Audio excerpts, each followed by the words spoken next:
সরকারের বয়স মাত্র ১৪ দিন। এই অল্প সময়েই সরকার জনগণকে দেওয়া প্রতিশ্রুতি বাস্তবায়নে কাজ শুরু করেছে বলে জানিয়েছেন তথ্য সম্প্রচার মন্ত্রী জহিরুদ্দিন স্বপন।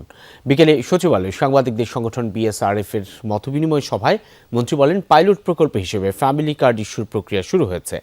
এর মধ্যেই সুদসহ কৃষি ঋণ মওকুফ করা হয়েছে। অল্প কিছুদিনের মধ্যে চালু হবে কৃষক কার্ড। এছাড়া ইমাম খতিবরাও ঈদের আগে ভাতা পাবেন। সম্প্রচার নীতিমালা সহ সাংবাদিকদের সুযোগ সুবিধা নিশ্চিতে তথ্য মন্ত্রণালয় কাজ করবে বলে জানান মন্ত্রী। সিলন টি রপ্তানিতে শীর্ষে।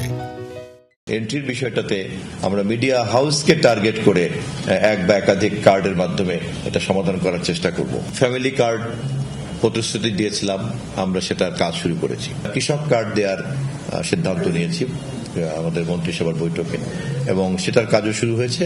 দেশের সমস্ত ইমাম, মুয়াজ্জিন এবং খাদেম সাহেবদেরকে আমরা ডাটাবেজের অধীনে আনবো এবং তাদেরকেও আমরা একটা সম্মানী ভাতার অধীনে সংযুক্ত করব।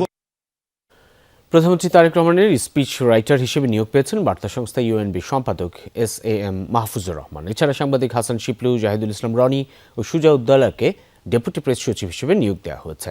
সোমবার জনপ্রশাসন মন্ত্রণালয় থেকে এই বিষয়ে আলাদা প্রজ্ঞাপন জারি করা হয়েছে।